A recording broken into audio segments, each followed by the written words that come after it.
because of lack of funding. They weren't getting paid properly. So I'm really happy about that. That they've supported our law enforcement. One of the things that they've done, I alluded to, is on Highway 20. That is a huge corridor going from connecting I-5 to 101, and that's been big on trafficking, human trafficking, as well as drug trafficking.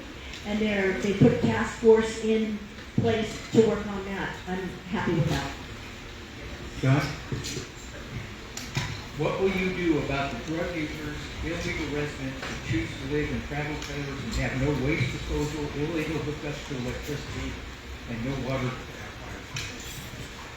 It's a big question, and I think it's a complicated question.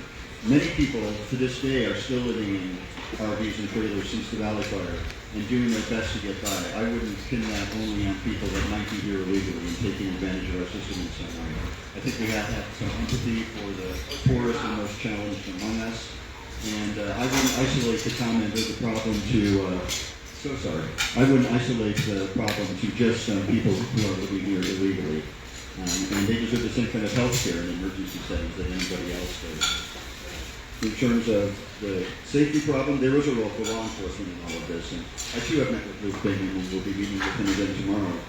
He says the armory renovation for the new headquarters for the sheriff is going smoothly.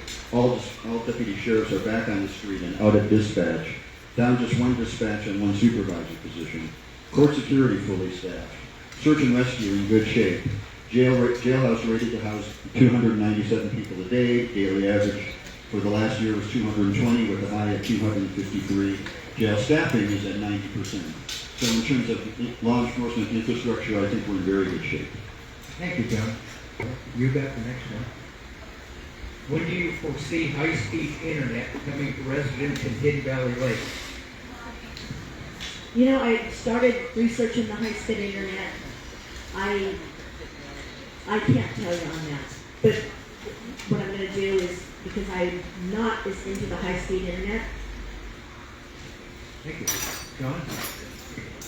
Sure. Connectivity is a huge issue in internet reception throughout the county. Just go a little bit south of the casino, and there are people that desperately rely on their landlines because otherwise they don't have the reception and the connectivity that they need. I've really been heartened to see the underground fiber optic cable that's been laid here recently, and that's a project that will continue throughout Lake County. Those fiber optic cables are the size of a human hair, and they're bundled into big cords, and they can move terabytes of information, which is a lot. That's a lot of zeros, as opposed to a copper line, which just brings in or brings out a single call.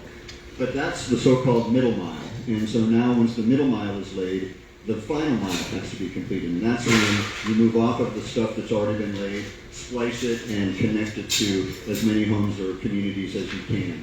And that's the next phase in the process. Mike Thompson, our congressman, has endorsed me, and Senator Mike McGuire, who's endorsed me, both say the money's in the bank, and they promised that the work would be visible and start in 2024, and we've seen it, and that will continue, and that will be a very good thing for the health and safety of our residents in Lake County. Yes. Thank you, John. The next one, kind of change subject.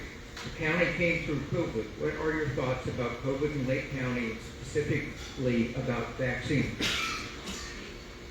Well, I believe that we need to have a strong public health officer that will give good, serious guidance and real information to people so that there is not so much concern or sense of a threat from a COVID vaccination. I was just boosted recently, and I got my RSV shot as well, and I got my pneumococcal shot as well. And that was the worst, actually. That made my arm the sorest. But, you know, the pandemic was incredibly difficult, and I experienced that as a county planning commissioner, just in terms of maintaining access for the public, getting good information out to the public, except through Zoom. And I'm glad those days are behind us. COVID is not behind us. I think COVID is now endemic. And I personally believe in vaccines. I think that should be a personal choice. But I feel better being boosted. I feel better being around my 95-year-old mother because I've protected myself as best I can with shots. And I'll leave it at that. Thank you, John. Helen? The county came through COVID. What are your thoughts about COVID in Lake County, and specifically about vaccines? I believe that vaccines should be of personal choice. I don't believe in government or anybody else requiring it. There were some back when I was, coming out like polling and stuff where we all had to go to school.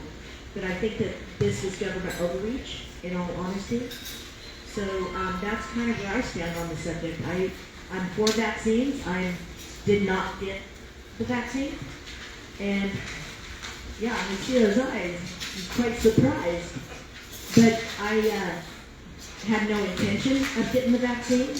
And I know of a lot of people that got sick after the vaccine, and I know of people that died after getting the vaccine that were completely healthy prior to that. So I think it's a really sad thing when the government overreached. And so yeah, I think it's personal choice.